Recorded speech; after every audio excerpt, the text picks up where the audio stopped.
दोस्तों नमस्कार। आज 26 जुलाई 2020 को हम भारतीय सेना के शौर्य की गाथा कारगिल विजय दिवस के रूप में मना रहे हैं।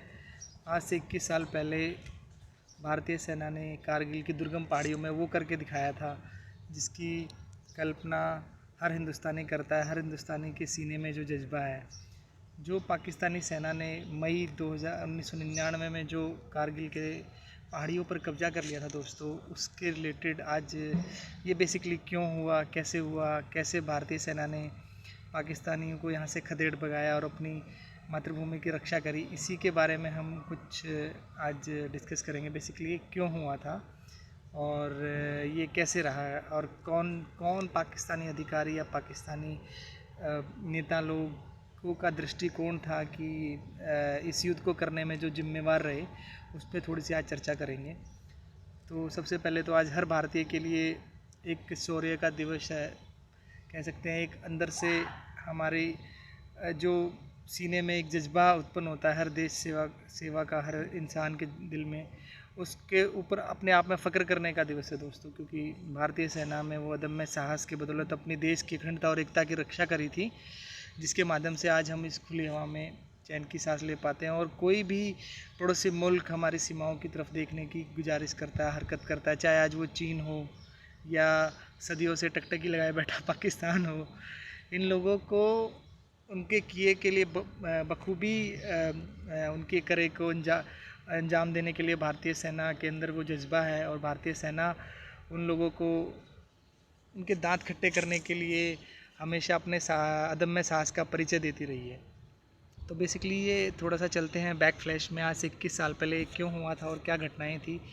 तो आज से 21 साल पहले मई के महीने में ये चीज़ें शुरुआत हुई थी कि कारगिल की ऊंची पहाड़ियों पर पाकिस्तानी सेना के कुछ सैनिक, लगभग 12 से 15, मैंने कुछ आर्टिकल्स में पढ़ा, 12 से 15 सैनिक, जहाँ पे पेट्रोलिंग आसपास के इलाके में भारतीय सेना की रहती थी, लेकिन उसी के आसपास के इलाके में वो लोग जाके उन्होंने वहाँ पे जिस चोटियों पे जाके कब्जा कर लिया बेसिकली। और पर्पज़ जो था इस लड़ाई का कहीं ना कहीं लेह लद्दाख वाली रोड पर इसको अपने एरिया में कंट्रोल करके, और जो सियाचिन का इलाका है, सियाचिन के इलाके को दोस्तों भारत के कंट्रोल से लेकर अपने कंट्रोल में लेने की इनकी मंशा थी पाकिस्तानियों की।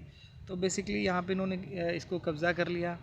और फिर जैसे ही मतलब वहाँ से इन्होंने एक ऐसी जगह को टारगेट किया जहाँ से आसपास के इलाके को अच्छी तरीके से लोग कंट्रोल कर सकते थे। और मतलब एक ऐसी परिस्थिति कि अगर युद्ध की स्थिति में, क्योंकि युद्ध तो होना निश्चित था, उन्होंने आके हमारे एरिया में आके उन्होंने कब्जा किया है तो युद्ध तो होना निश्चित था, लेकिन उन्होंने जगह ऐसी चूज़ करी जहाँ से भारतीयों के लिए लड़ना काफ़ी मुश्किल हो जाए।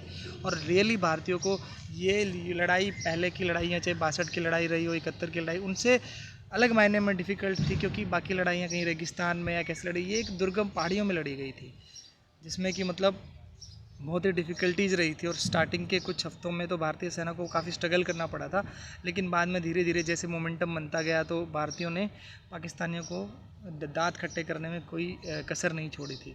तो भी हुआ ये था कि जैसे कि वहाँ पे ये लोग कब्जा कर लिए। तो स्टार्टिंग में क्या हुआ कि स्टार्टिंग में तो जो सेना के अधिकारी थे हमारे भारतीय सेना के, उनको लगा कि ठीक है, मतलब ये अपने लेवल पे लोग कंट्रोल कर लेंगे, इस चीज़ को एक तरीके की घुसपैठ मानते हुए।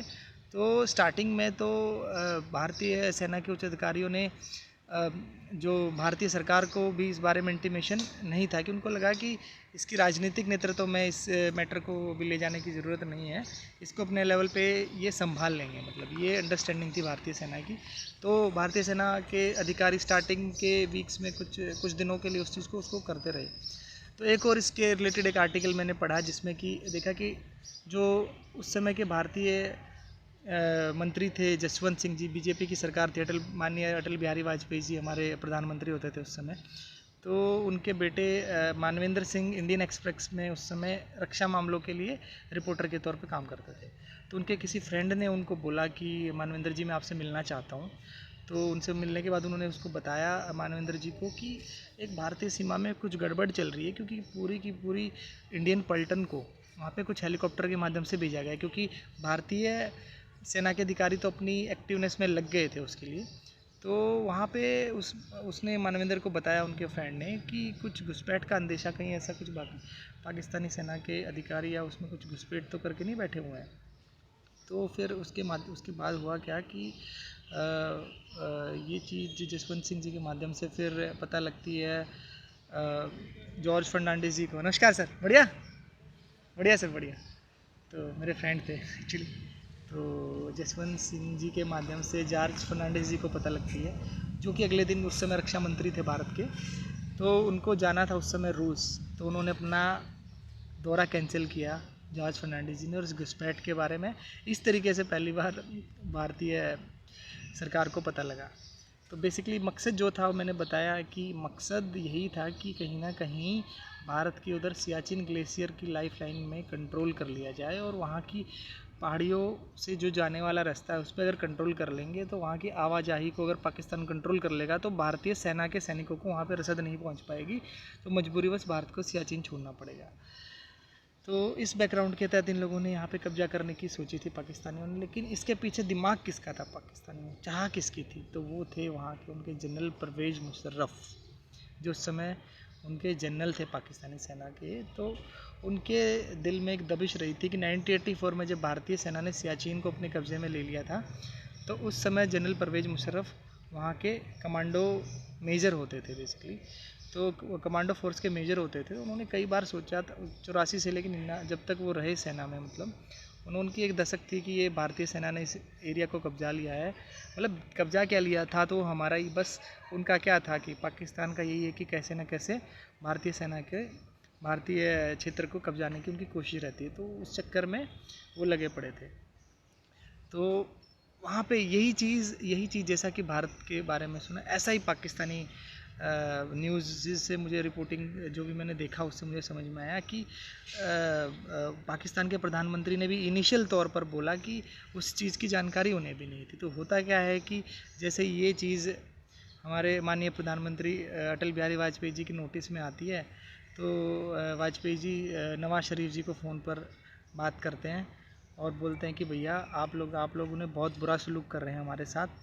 बेसिकली एक तरफ तो आप लाहौर में मैं जब आता हूँ तो मेरे से आप गले मिलते हो, और दूसरी तरफ आपके सैनिकों को आप हमारे पहाड़ियों में, कारगिल की पहाड़ियों में कब्जा करने के लिए भेज रहे हैं। तो नवाज़ शरीफ ने कहा कि वाजपेयी जी बिल्कुल भी मैं इस बात की मुझे जानकारी नहीं है, मैं परवेज़ मुशर्रफ जी को फ़ोन मिलाता हूँ और उनसे बात करने के बाद मैं आपको बिल्कुल अपडेट करता हूँ कि क्या कहानी है। तभी वाजपेयी जी ने बीच में टोकते हुए उनको बोला कि एक मिनट ठहरिए नवाज जी, मेरे बाजू में एक साहब बैठे हैं, आप इनसे फ़ोन पे बात कीजिए। तो टेलीफ़ोन देते हैं नवाज़ शरीफ जी, हमारे वाजपेयी जी फ़ोन देते हैं। इधर जो सज्जन बैठे होते हैं उनका नाम होता है हमारे वेटरन एक्टर, महान एक्टर दिलीप कुमार जी। बेसिकली दिलीप कुमार जी उनको कहते हैं नवाज शरीफ को, मियाँ साहब आपसे इस चीज़ की उम्मीद नहीं थी। एक तरफ तो आप भारत पाकिस्तान के अमन की बात करते हो और दूसरी तरफ इस तरीके का सलूक करते हो कि जिसमें कि मतलब एक दोनों देशों के बीच में खटास आए। तो बेसिकली उनकी बात को भी मतलब उस समय जो नवाज़ शरीफ जी बोलते हैं, नहीं सर मैं इस बार पूरे घटनाक्रम के बारे में जानकारी लेता हूँ और आप लोग को अपडेट करता हूँ। तो उस समय ये नवाज़ शरीफ के वर्ड थे जब वाजपेयी जी ने और दिलीप कुमार जी साहब ने उनसे बात करी थी। तो उसके बाद होता क्या है कि लेकिन यहाँ तक एक और मज़ेदार बात ये रही दोस्तों, हमारी रॉ एजेंसी जो है खुफिया एजेंसी रॉ को भी स्टार्टिंग में इस चीज़ का नहीं पता लग पाया कुछ दिनों तक, क्योंकि जब एकदम से लोग आके घुस गए तब सेना को पता लगा। तो काफ़ी देर बाद भारतीय सेना को, मतलब भारतीय सेना के बाहर मतलब बोलूँगा रॉ एजेंसी या भारतीय अधिकारी उनको पता, भारतीय हमारे नेतागण या सरकार उसको काफ़ी देर बाद पता लगा। तो लेकिन स्टार्टिंग में इसी वजह से हम लोग बैकफुट पे रहे। स्टार्टिंग के कुछ वीक्स में, मई के कुछ वीक्स में ये सेना हावी रही पाकिस्तान की, क्योंकि वो ना एक ऐसी लोकेशन में बैठे थे कि जहाँ से मतलब ये मान के चलिए कि लगभग 100 किलोमीटर के एरिया में ये लड़ाई लड़ी जा रही थी एक पाकिस्तानी से लड़ने के लिए। ऑन एन एवरेज जिस लोकेशन से वो 27 भारतीय सैनिकों को कंट्रोल कर सकते थे, तो एक के मुकाबले हमारे 27 लोगों को लड़ना पड़ रहा था। इस तरीके की उन्होंने बहुत सटीक प्लानिंग करी हुई थी, क्योंकि इतनी ऊंचाई पर होने के बावजूद वहाँ पे ऊपर चढ़ना और उन लोगों को वहाँ से खदेड़ना अपने आप में मतलब एक बहुत टेढ़ा काम था। लेकिन अल्टीमेटली भारतीय सेना ने अपने अदम्य साहस का परिचय दिया। और तोलोलिंग करके एक जगह है दोस्तों, तोलोलिंग की लड़ाई 4-5 दिन तक चली और बहुत नज़दीकी से लड़े वहाँ पे। तोलोलिंग कारगिल के पास जो इलाका है, तो वहाँ से भारतीय सेना ने जब वहाँ से उनको खदेड़ा तो इंडियन सेना को जो मोमेंटम मिलना शुरू हुआ वो जुलाई के आखिरी तक चलता रहा और बिल्कुल कारगिल पर फिर झंडा फहरा कर ही भारतीय सेना ने दम लिया। तो उसके बाद जो उन्होंने खदेड़ना शुरू किया और जैसे जैसे फिर बैकफुट पर पाकिस्तान जाने लगा तो नवाज़ शरीफ जी को भी चिंता सताने लगी कि अभी कैसे युद्ध विराम लिया जाए। तो उन्होंने शरण ली अमेरिका के राष्ट्रपति बिल क्लिंटन के लिए। तो वो उन्होंने बोला कि सर आपसे मिलना है बिल क्लिंटन साहब को। अमेरिका का स्वतंत्रता दिवस मनाया जाता है 4 जुलाई को, तो बहुत ही रिक्वेस्ट करके नवाज़ शरीफ ने उनसे मिलना चाहा और बहुत ही अप्रिय परिस्थितियाँ चल रही थी उस समय। तो जैसे भी करके चलो क्लिंटन साहब ने उनको टाइम दिया और मिलने के लिए बुलाया। तो उस मीटिंग में जो क्लिंटन के दक्षिण एशियाई मामलों के सलाहकार थे ब्रूस राइडल जी, उन्होंने अपने एक पेपर अमेरिकी डिप्लोमेसी एंड 99 का एक कारगिल समिट में लिखा हुआ है कि एक ऐसा टाइम आया कि मतलब नवाज शरीफ जी चाह रहे थे कि क्लिंटन साहब से अकेले में मिलना चाह रहे थे।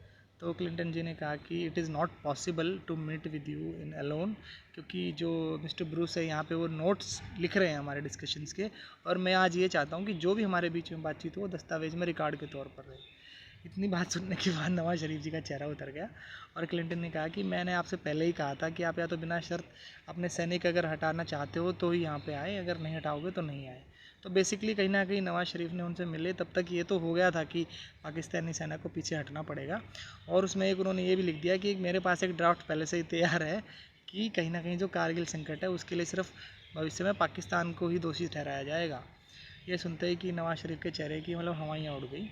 तो बेसिकली यही रहा कि जब क्लिंटन साहब से मिल के निकले नवाज शरीफ तो उनका चेहरा बिल्कुल ढल चुका था, मतलब उनको बिल्कुल समझ में आ गया था कि उसके बाद विरोध की कोई ताकत नहीं बची थी। और दूसरी तरफ भारतीय सेना ने भी कब्जा कर लिया था टाइगर हिल्स पर और उसकी खबरें भी न्यूज़ में आने लगी थी। नवाज शरीफ ने फिर वहीं से फ़ोन करके मुशर्रफ साहब से पूछा, तो उस चीज़ को भी मतलब मुशर्रफ ने भी बोला कि हाँ, मतलब मुशर्रफ ने भी ये पूछा कि भैया जो ये न्यूज़ आ रही है टाइगर हिल पर भारत ने अपना कब्जा दोबारा से कर लिया तो ये चीज़ें सही हैं। तो मुशर्रफ भी उनकी बातों का न्यूज़ की मीडिया की बातों का खंडन नहीं कर पाए। तो बेसिकली यही रहा कि बेसिकली इसके पीछे की जो बैक फ्लैश स्टोरी है वो मैंने बताने की कोशिश करी है, लेकिन कहीं ना कहीं ये कदम में साहस भारतीय सेना का रहा। हर भारतीय को इस चीज़ पे गौरव करना चाहिए और बहुत ही हम भाग्यशाली हैं जो ऐसे देश में पैदा हुए हैं कि जिसकी वजह से हमारे सैनिकों की वजह से हमारी एकता और अखंडता की रक्षा करी है। तो हम हमारे भारतीय सैनिकों के जज्बे को हम सलाम करते हैं और मतलब हर भारतवासी का ये कर्तव्य है कि हमारी सेना और हमारे देश की गौरव के लिए हम लोग को सदा तैयार रहना चाहिए दोस्तों। तो कुल मिला के आज ये 26 जुलाई के अवसर पर ये न्यूज़ में मैंने देखा आज ऐसा है, तो मेरे को थोड़ा सा इस बारे में डिटेल मैंने समझी और शेयर करना चाहा था कि हर भारतीय को ये पता लग सके कि भारतीय सेना के जज्बे ने किस तरीके से पाकिस्तान को खदेड़ा कि पाकिस्तान की फिर से कभी दोबारा ये छोटी मोटी हरकतें तो वो करता रहेगा कहीं ना कहीं चीन के उसमें आके, लेकिन भारतीय सेना एक वो दम साहस का परिचय देती है जिसके लिए वो अपने देश की अखंडता एकता की हर सीमा पर, इतनी हज़ारों किलोमीटर की सीमा चीन के साथ है, पाकिस्तान के साथ है, इतनी सारी हमारी समुद्र के साथ पूरे देश की सीमा लगती है। तो भारतीय सेना ने सदैव हम लोगों को खुले अमन चैन में सांस लेने का मौका दिया है। तो हमें हमेशा भारतीय सेना का शुक्रगुजार रहना चाहिए और हर भारत माँ के लाडले उस सैनिक को हर भारतवासी सलाम करता है जो कि देश की सरहदों पर जाकर अपने भारत माँ की रक्षा करते हैं। जय हिंद दोस्तों। अगर अच्छा लगे तो वीडियो दोस्तों सबसे शेयर कीजिए ताकि भारतीय सेना के साहस का हर हिंदुस्तानी को पता लग सके। थैंक्स ए लॉट दोस्तों। फिर कभी और कोई बात रहेगी तो फिर बात करेंगे। Thank you so much. Have a good day.